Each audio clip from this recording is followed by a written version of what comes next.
They said I'd never make it in fashion, that my designs were mediocre at best, and my vision completely out of touch with reality. Professor Helena Voss made sure the entire class heard her verdict on my final collection, her words cutting deeper than any scissors through silk. What none of them knew was that humiliation would become my greatest teacher, and silence would become my most powerful weapon. Before we dive into this story of quiet revenge and unexpected triumph, make sure to subscribe to our channel for more incredible true stories that will inspire and amaze you. And tell me in the comments, what city are you watching from today? The fluorescent lights of the Parsons School of Design critique room buzzed overhead like angry insects, casting their harsh glow across 23 senior fashion students who sat in nervous anticipation. My heart hammered against my ribs as I smoothed the fabric of my final collection piece, a flowing dress that captured the essence of storm clouds meeting sunrise, something I'd poured my soul into for 6 months. I was Maya Chen, 22 years old, and I'd spent every dollar of my inheritance from my grandmother on this education.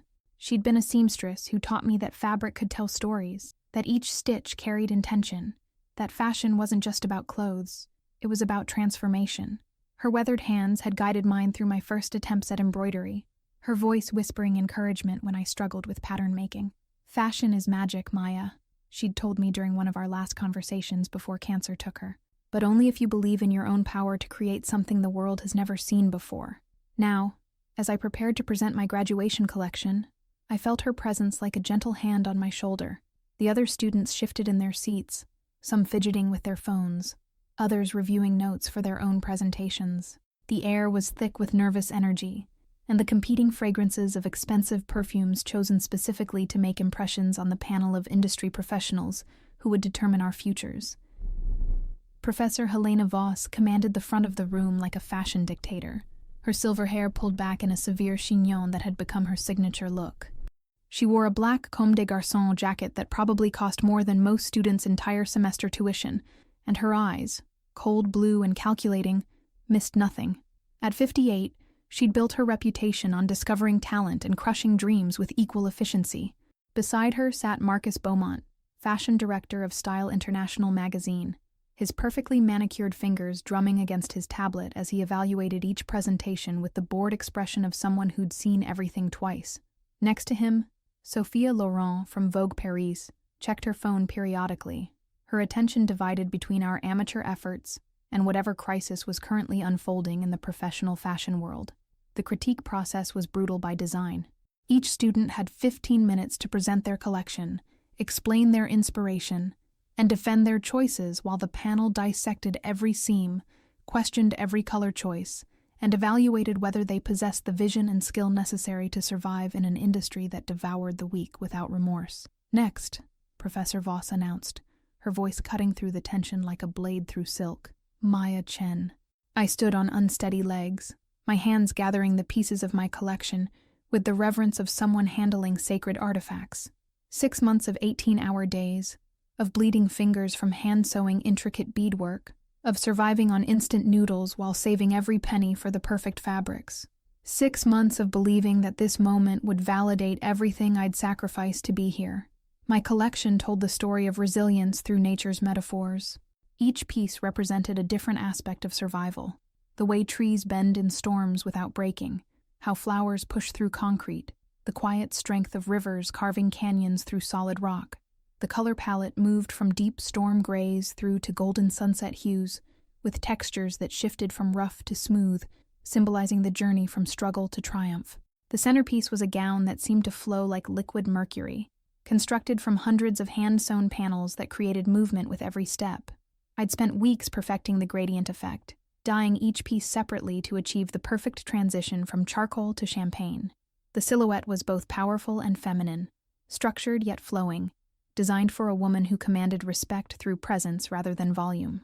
"My collection explores the concept of adaptive strength," I began, my voice steadier than I'd expected, despite the way my hands trembled as I displayed each piece. "How we can maintain our essential nature while evolving to meet challenges."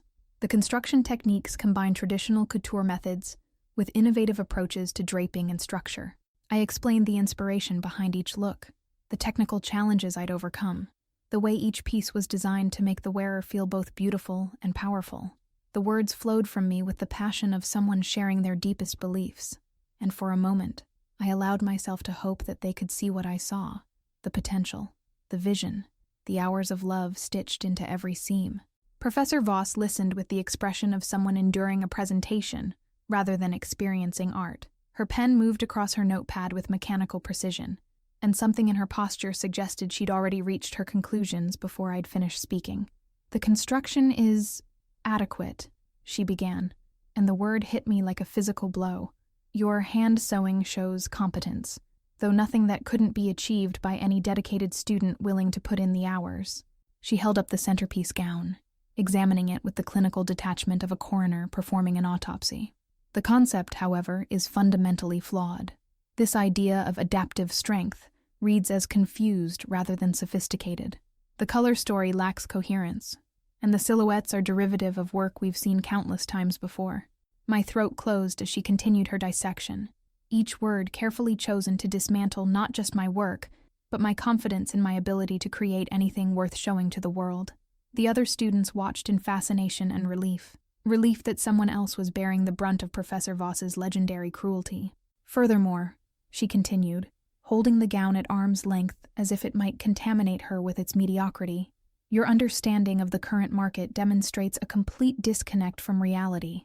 This kind of obvious symbolism might appeal to amateur enthusiasts, but it shows no comprehension of what sophisticated consumers actually want to wear."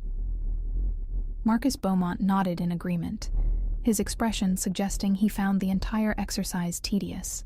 "The execution is technically competent," he said, his voice carrying the kind of bored authority that came from years of crushing dreams before lunch.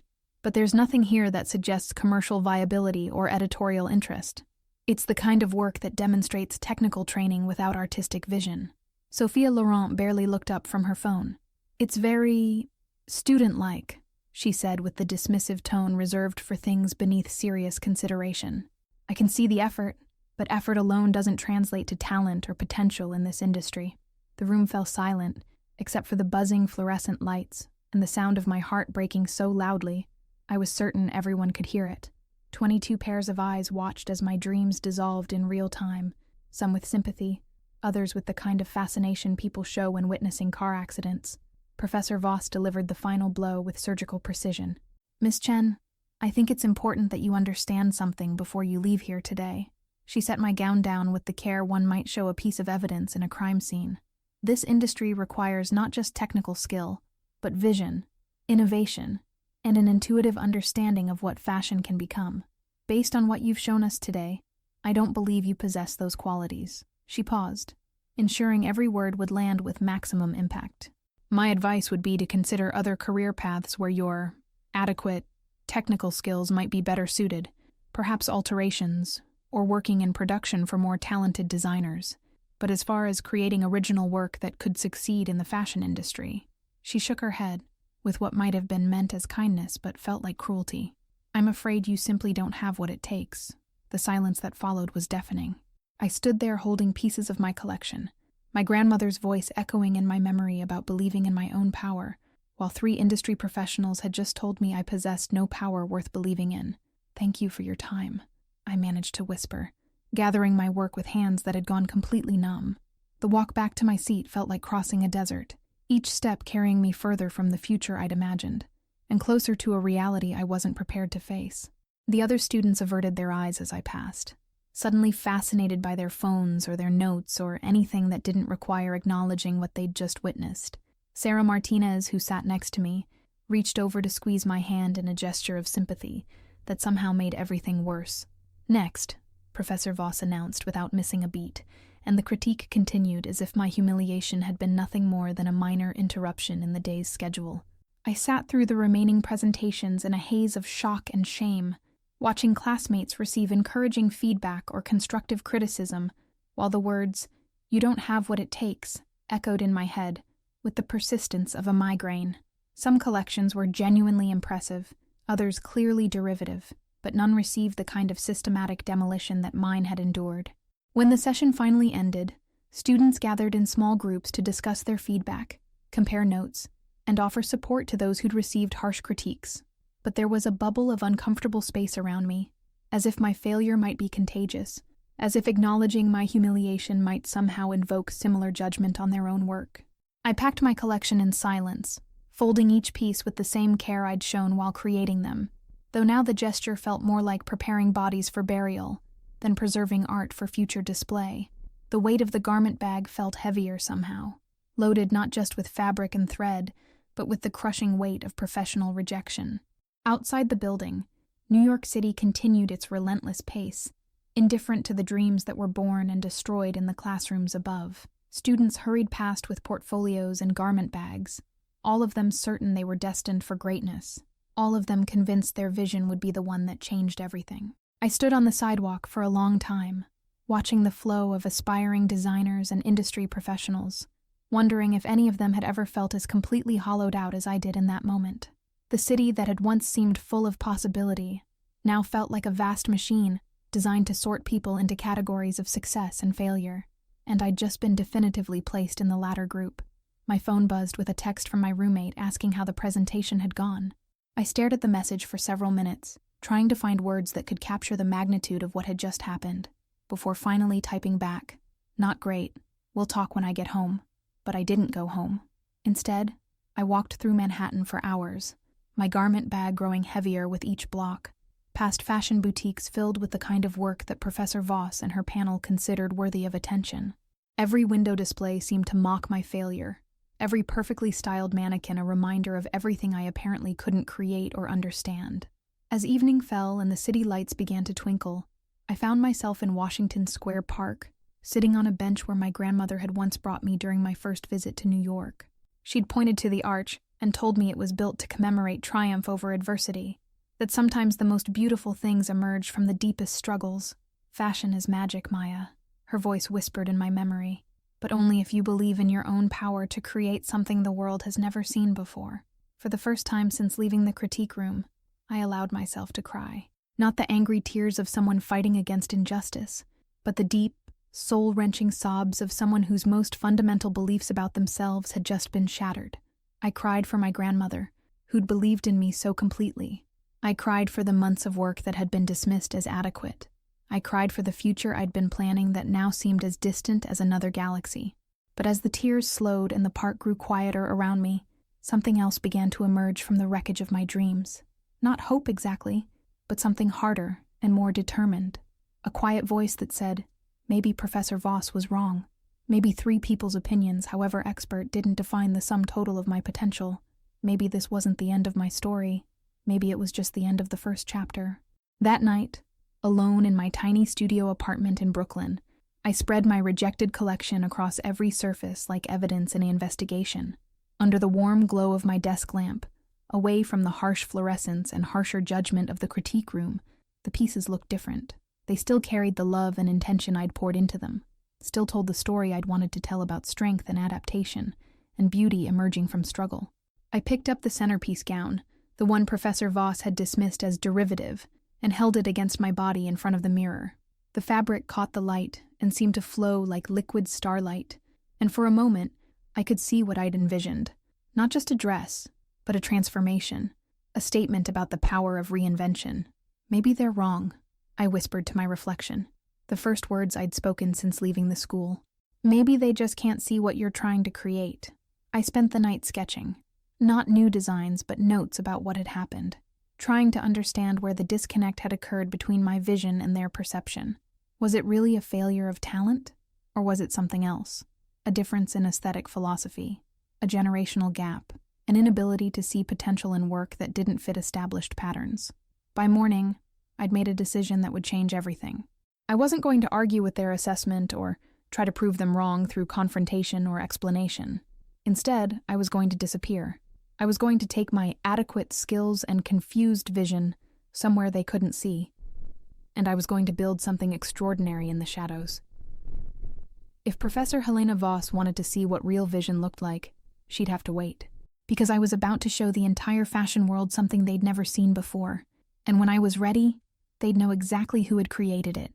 But first, I had to vanish completely and reinvent everything I thought I knew about myself, my work, and what it meant to succeed in an industry that had just told me I didn't belong. The transformation would take years. The revenge would be worth the wait. 3 days after what I'd started thinking of as the humiliation, I cleaned out my bank account, packed everything I owned into 2 suitcases, and bought a one-way ticket to Portland, Oregon. Not because I had any particular connection to the city, but because it was about as far from the New York fashion scene as I could get, while still remaining in a place where I could work and survive. My roommate thought I was having a breakdown. "Maya, you can't just disappear because one critique went badly," she said, watching me pack with the concerned expression of someone witnessing a friend's complete mental collapse. "Every designer gets harsh feedback. It's part of the process." But she didn't understand what I was really doing. This wasn't running away. It was strategic withdrawal. I needed space to think, to experiment, to develop my vision without the suffocating weight of other people's expectations and limitations. I needed to become someone else entirely before I could show the world what Maya Chen was actually capable of creating. Portland welcomed me with gray skies and the kind of creative energy that existed outside traditional fashion capitals. I found a job at a vintage clothing store in the Pearl District, work that paid my rent while giving me access to decades of fashion history that I could study and reinterpret. The owner, a woman named Ruth who'd been collecting vintage pieces for 40 years, became an unexpected mentor. "Fashion schools teach you what's been done," she told me during my first week, watching me examine the construction of a 1940s evening gown with the intensity of a forensic investigator. "But they don't teach you how to see what could be done. That's something you have to discover for yourself." Ruth gave me permission to study the store's archive after hours, and I spent my evenings surrounded by garments that told the story of fashion's evolution through decades of changing silhouettes and social movements. I began to understand that what Professor Voss had called derivative might actually be foundational, that understanding the past was essential to creating something genuinely new. My tiny apartment above a coffee shop became my laboratory. I converted the living room into a design studio, covering the walls with inspiration boards that mapped connections between historical techniques and contemporary possibilities. I bought a vintage sewing machine at a flea market and spent my weekends teaching myself construction methods that weren't covered in any textbook. But the real breakthrough came 6 months into my Portland exile, when I discovered a textile mill that was about to close down. The owner, facing retirement and no buyers for his equipment, offered to sell me his inventory of experimental fabrics at a fraction of their original cost. Bolts of material that had been created for fashion houses that ultimately rejected them, prototypes that existed nowhere else in the world. I spent my entire savings on fabrics that seemed to shimmer with possibilities, weaves that changed color depending on the angle of light, materials that felt like silk but moved like liquid mercury, textiles that had been engineered for space exploration but adapted for fashion applications. This was my palette, materials that no other designer had access to, components for creating clothes that would be literally impossible to duplicate. Working with these experimental fabrics required developing completely new construction techniques. Traditional sewing methods didn't work with materials that had memory or changed properties under different conditions. I had to become part engineer, part artist, part mad scientist, spending months perfecting seams that could accommodate fabrics that expanded and contracted with temperature changes. The isolation was both challenging and liberating. There were days when I questioned whether I was brilliant or crazy, whether my experiments would lead to breakthrough innovations or just expensive failures. But without the pressure of professors judging my every choice or classmates comparing their work to mine, I was free to follow my instincts wherever they led. I began documenting everything, not just my successes, but my failures, my process, my thinking behind each design choice. I filled notebooks with sketches and technical diagrams, created detailed records of fabric properties and construction solutions. Without realizing it, I was building a comprehensive guide to working with materials and techniques that existed nowhere else in the fashion world. After 2 years in Portland, I'd created a small collection of pieces that defied conventional categorization. They weren't quite ready to wear, and they weren't quite couture. They existed in some new space that I was still learning to define. The garments seemed to possess their own intelligence, responding to movement and environment in ways that made the wearer feel like they were collaborating with the clothing, rather than simply putting it on. But I wasn't ready to share this work with anyone yet. Professor Voss's words still echoed in my memory, and I knew that whatever I eventually revealed would have to be so undeniably extraordinary that no one could dismiss it as adequate or confused. I needed more than just beautiful clothes. I needed to create something that would fundamentally change how people thought about what fashion could be. The opportunity I'd been unconsciously preparing for arrived in the form of a phone call from my former classmate, Sarah Martinez. She'd somehow tracked down my number and called with news that sent shockwaves through my carefully constructed isolation. "Maya, you're not going to believe this," she said, her voice crackling with excitement through the poor connection. "Remember that tech billionaire who's been making headlines for his space exploration company? Alexander Reeves? He's planning this massive gala to launch his new foundation, and he's looking for a designer to create something completely unprecedented for the event." I knew who Alexander Reeves was. Everyone did. At 35, he'd revolutionized 3 different industries, accumulated a fortune that most countries would envy, and developed a reputation for supporting artists and innovators who were pushing boundaries in their respective fields. His foundation focused on projects that existed at the intersection of technology and art, funding work that traditional institutions considered too experimental or risky. "The thing is," Sarah continued, "he's not going through traditional channels. He doesn't want to work with established fashion houses because he says they're too invested in existing paradigms. He's specifically looking for unknown talent, someone whose vision hasn't been compromised by commercial pressures." My heart started beating faster, but I forced my voice to remain neutral. "What kind of event is this?" "It's not just a gala. It's like a presentation of everything his foundation represents. He wants the fashion to be part of the art installation, something that demonstrates how creativity can solve problems that logic alone can't address. The budget is basically unlimited, and whoever gets selected will have access to materials and technologies that most designers could never dream of working with." I closed my eyes, seeing possibilities spinning out like galaxies in my mind. This was exactly the kind of opportunity I'd been preparing for without knowing it. A chance to work with unlimited resources, experimental materials, and a client who valued innovation over convention. "How does someone apply?" I asked, trying to keep the desperation out of my voice. "That's the beautiful part," Sarah said. "It's completely anonymous. You submit your work without any identifying information. No name, no resume, no credentials. He judges purely based on the vision and execution." The deadline is next month. After hanging up, I stood in my small studio, surrounded by 3 years of secret work, finally understanding why I'd been driven to experiment and document and push boundaries that no one else even knew existed. This wasn't just an opportunity. It was destiny disguising itself as coincidence. I had 1 month to create something that would prove Professor Voss wrong without her ever knowing it was me. 1 month to show the world what adequate talent could accomplish when freed from artificial limitations and given access to infinite possibilities. The piece I designed for Alexander Reeves's gala would later be described by fashion critics as a paradigm shift disguised as a dress. But in my Portland studio, it started as something much simpler, a conversation between possibility and reality, mediated through materials that seemed to belong to the future rather than the present. I began with one of my experimental fabrics, a textile that had been developed for spacecraft, but never used because it was deemed too expensive for practical applications. Under normal light, it appeared to be deep midnight blue, but when exposed to different wavelengths, it revealed patterns that seemed to move and shift like constellations rearranging themselves across the night sky. The silhouette I designed was both architectural and organic, structured like the geodesic frameworks used in space construction, but flowing like water when the wearer moved. The dress would appear to be one thing when still, and transform into something completely different in motion, a physical manifestation of the concept that identity itself was fluid and adaptive.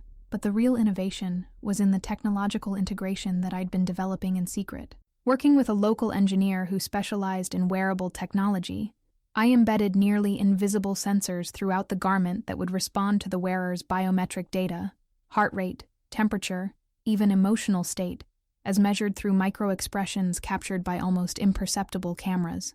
As the wearer's state changed, the dress would respond, its color shifting subtly, its patterns evolving, its very structure adapting to reflect the inner landscape of the person wearing it. It was fashion as living art, clothing that existed in genuine partnership with its wearer rather than simply adorning them. The construction took 3 weeks of 18-hour days. Every technique I'd taught myself, every material I'd experimented with, every innovation I'd developed in isolation finally coming together into something that transcended the sum of its parts. When I finally completed the dress and saw it hanging in my studio, I knew I'd created something that had never existed before in any form. The submission process was exactly as anonymous as Sarah had described.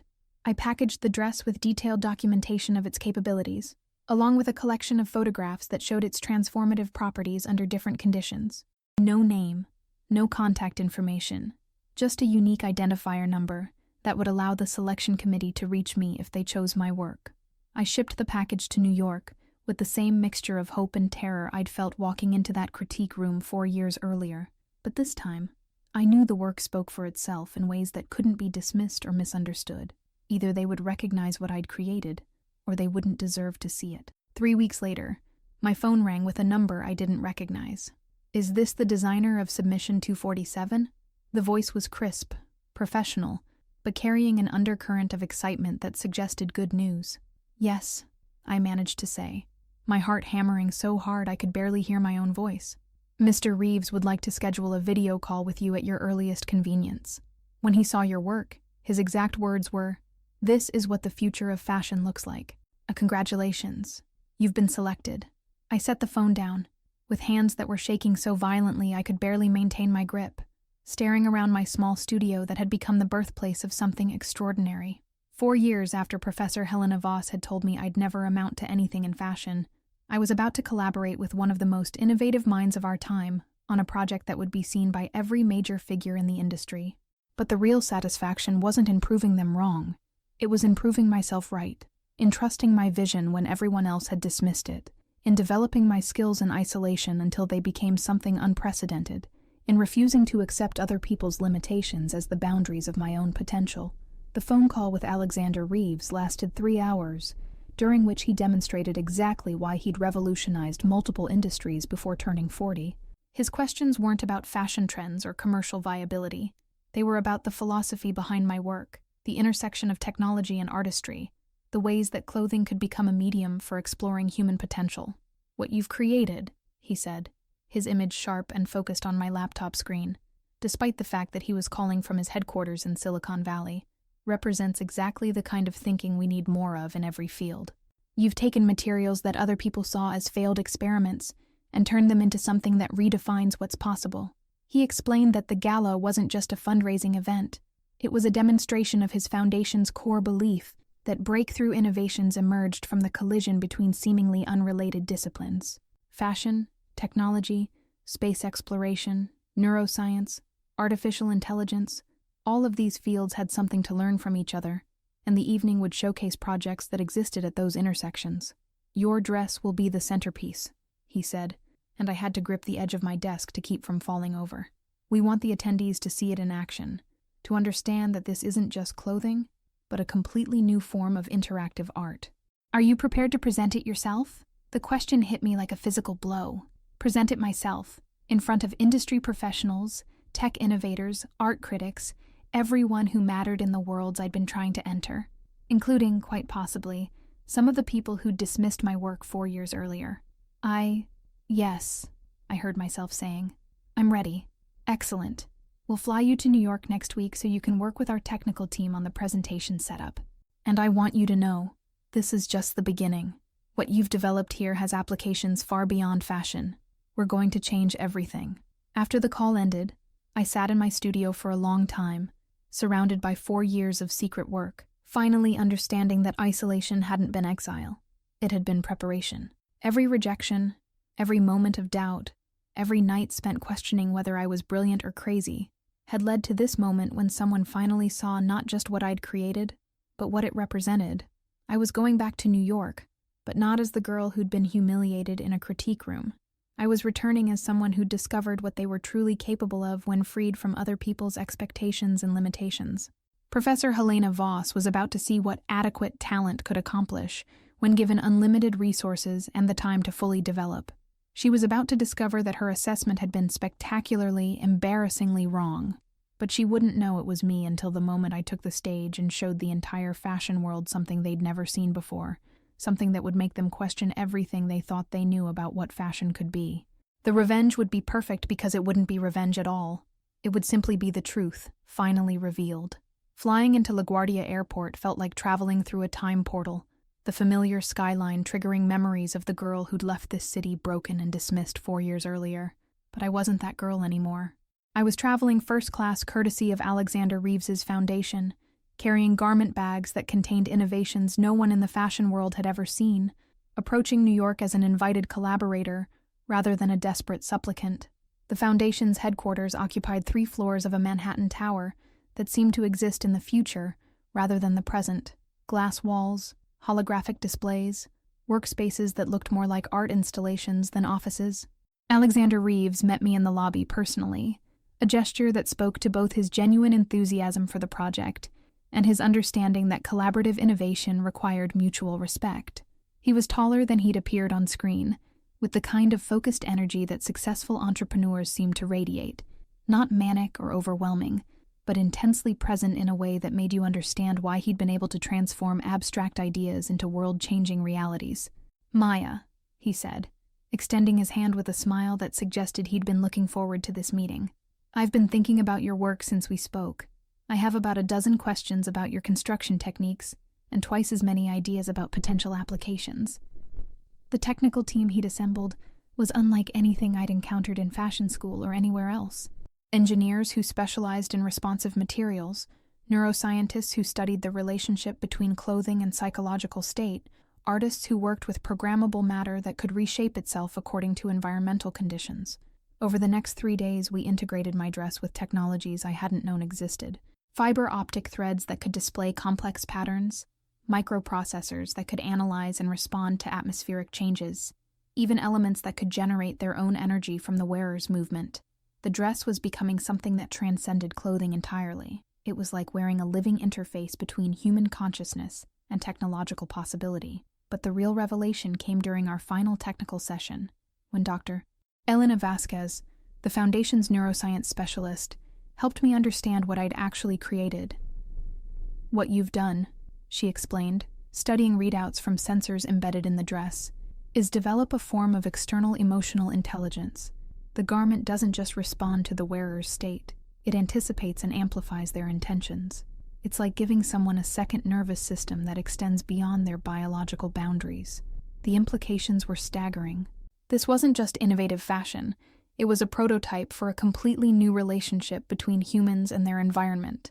A glimpse of a future where the boundary between self and surroundings became fluid and collaborative.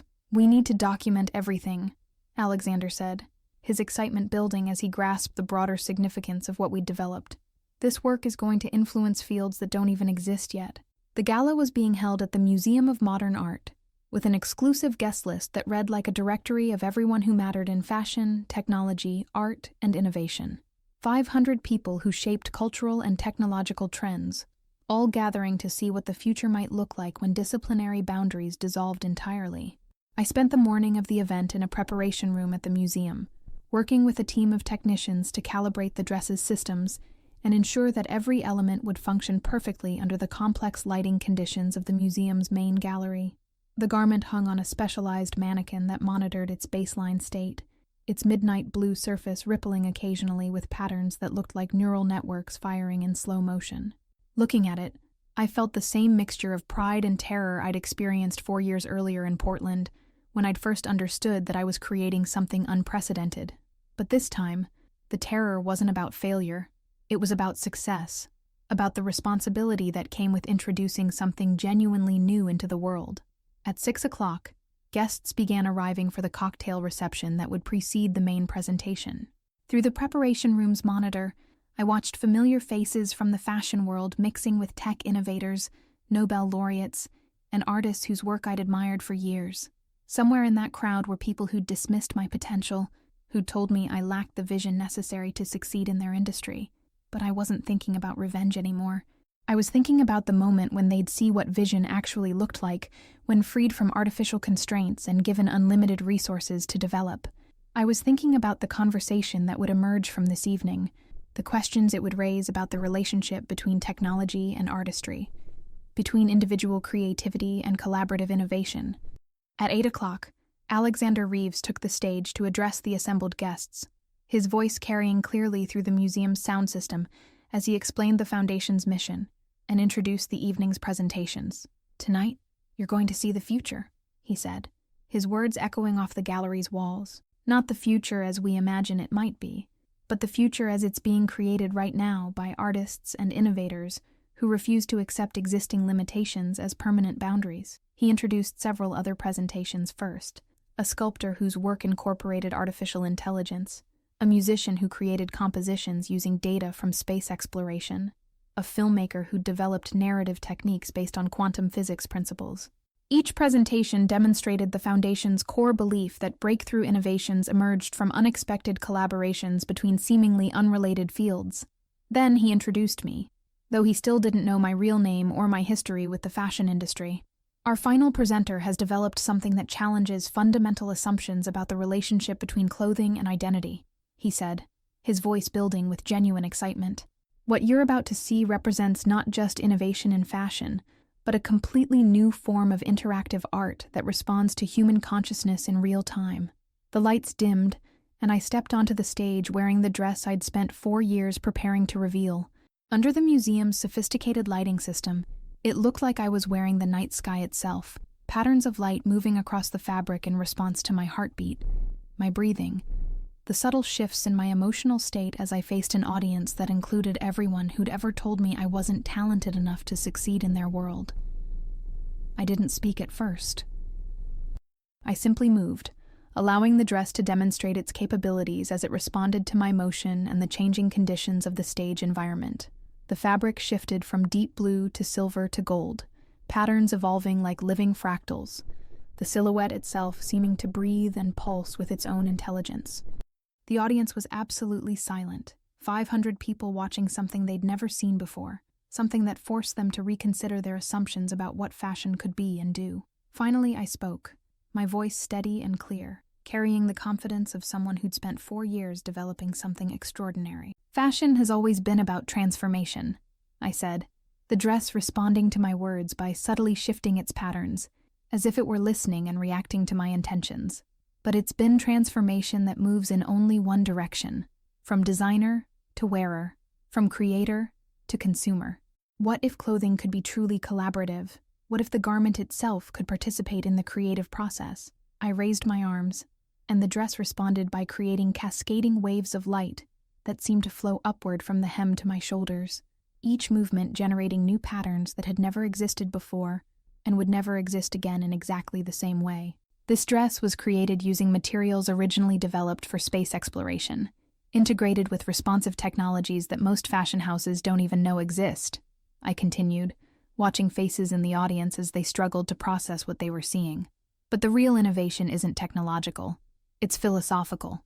This represents a fundamental shift in how we think about the relationship between human consciousness and our physical environment.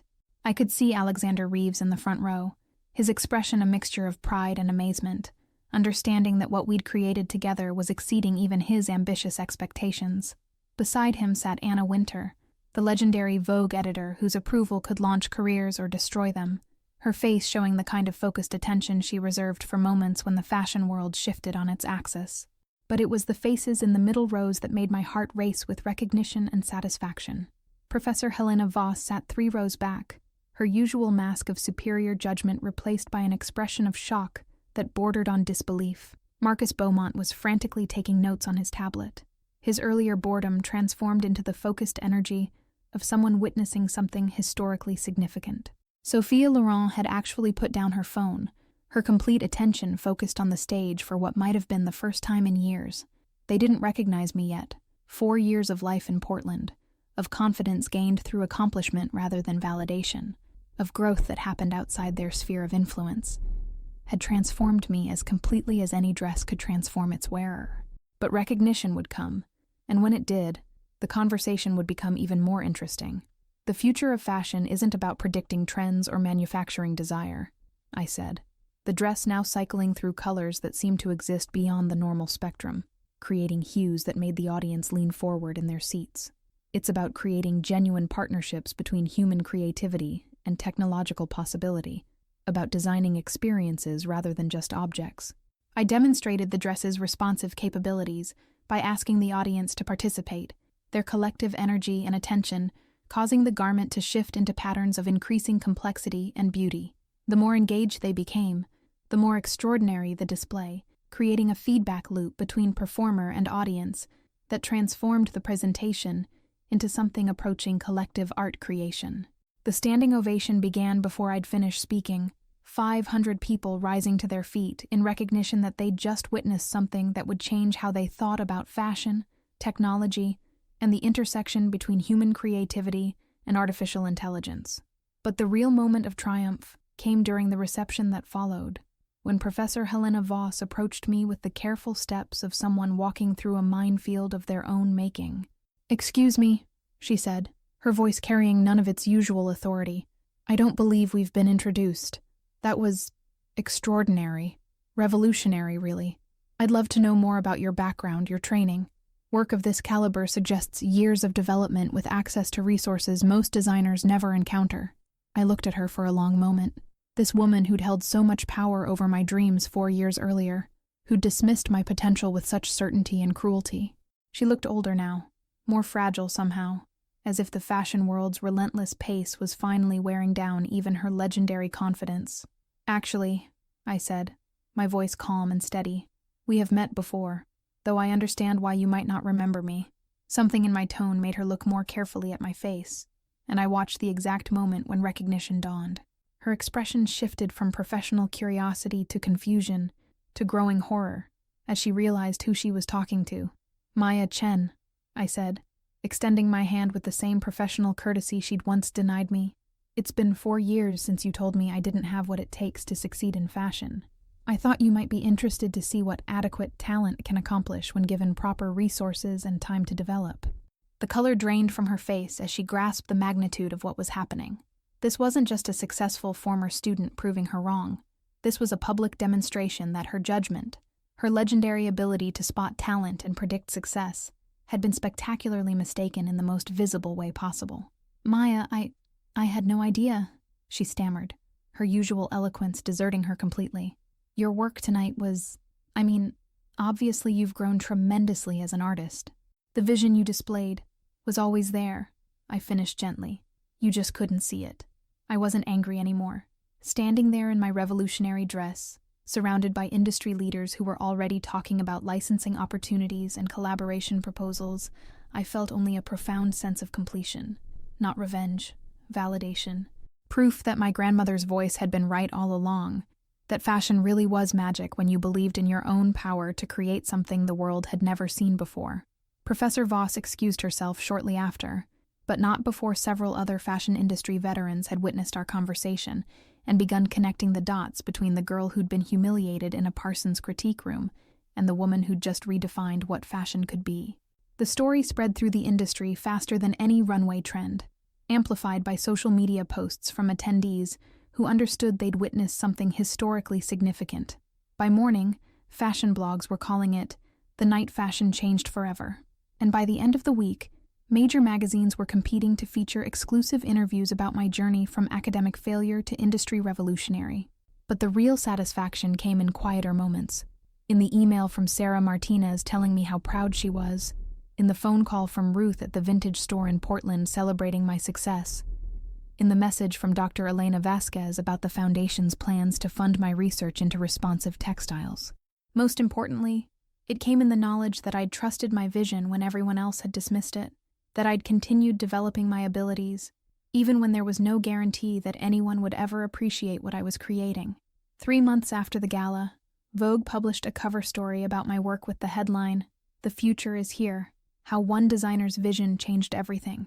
The cover photo showed me wearing an updated version of the dress, its patterns now so sophisticated that they seemed to anticipate my thoughts before I'd fully formed them. But it was the letter that arrived the same week that meant the most to me. A handwritten note from a first-year fashion student at Parsons who'd seen the coverage and wanted to thank me for proving that rejection wasn't the end of possibility, that sometimes the best response to being told you're not good enough is to disappear and come back with something so extraordinary that it forces the entire world to reconsider what good enough actually means. "Your story gave me hope," she wrote in careful cursive that reminded me of my grandmother's handwriting. "I'm learning that maybe the people who tell us we can't succeed are just showing us the limits of their own imagination." I kept that letter on my desk in the new studio I'd opened in Manhattan, a space where young designers could experiment with technologies and techniques that didn't exist in any textbook. It reminded me that the real victory wasn't in proving Professor Voss wrong. It was in proving that talent, when given proper resources and time to develop, could create things that previous generations couldn't even imagine. 6 months later, I was back at Parsons, but this time as a guest lecturer invited to speak about innovation in fashion technology. The irony wasn't lost on me as I stood in the same critique room where my dreams had once been shattered, now addressing students who looked at me with the kind of reverence usually reserved for established legends. Professor Helena Voss introduced me with gracious professionalism, though I could see the effort it cost her to publicly acknowledge that her assessment of my potential had been so dramatically wrong. She'd become smaller somehow, her legendary authority diminished by the public recognition that she'd dismissed one of the most innovative designers of her generation. Sometimes, I told the students, my voice carrying easily through the room that had once witnessed my humiliation, the most important thing you can learn is that other people's limitations don't have to become your own. The person who tells you that you don't have what it takes might just be telling you that you have something they don't understand.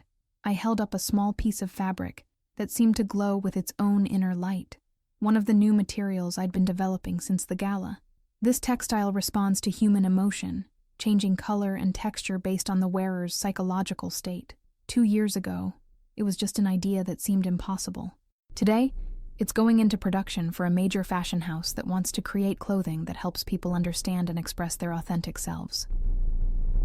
The students leaned forward in their chairs, their attention complete, understanding that they were hearing about possibilities that hadn't existed when they'd started their education.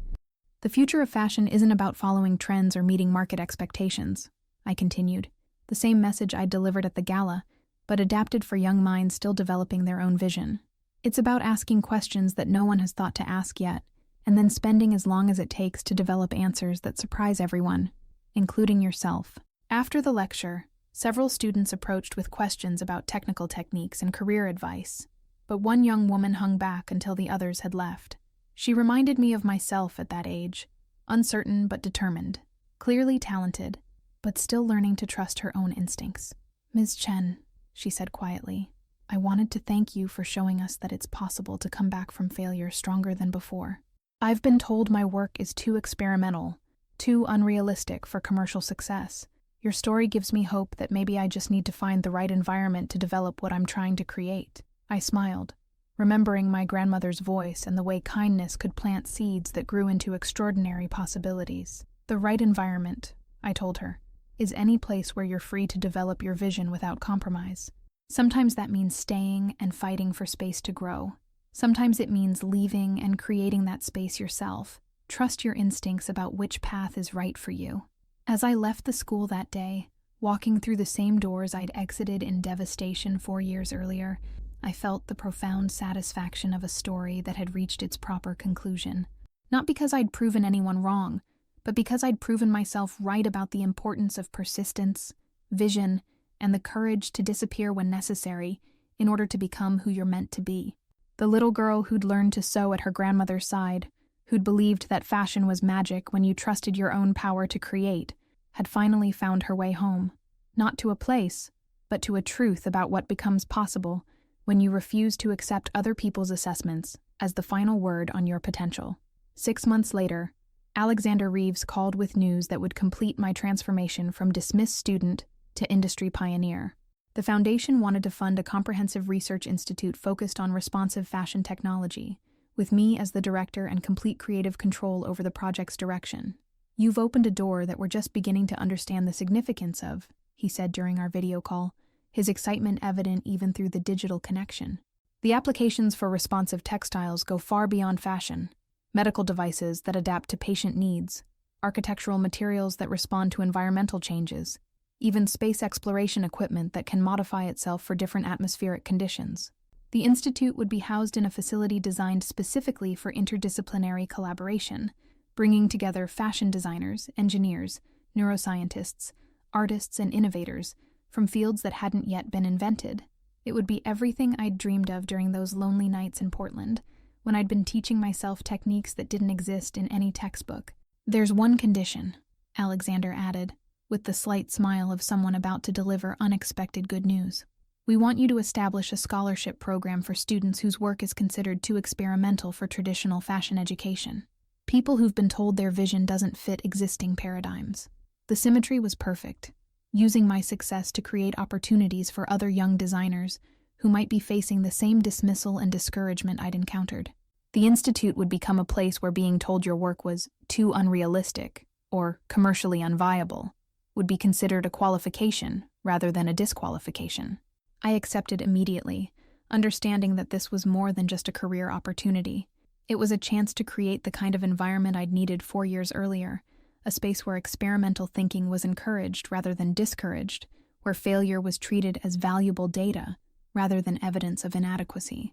The Institute opened a year later with a ceremony that brought together everyone who'd been part of my journey, from Ruth, who'd flown in from Portland to see how her encouragement had grown into something extraordinary, to Dr. Elena Vasquez, who'd become not just a collaborator, but a close friend whose insights had helped me understand the broader implications of my work. Even some of my former classmates attended, including Sarah Martinez, who'd become a successful designer in her own right, and who reminded me that the best revenge against those who dismissed our potential was living fully into the extraordinary futures we'd created for ourselves. Professor Helena Voss sent a congratulatory note, but didn't attend the ceremony. Perhaps she understood that her presence would have been a distraction from the celebration of everything she'd once failed to recognize, or perhaps she'd learned that sometimes the most gracious response to being proven wrong is quiet acknowledgement rather than public participation.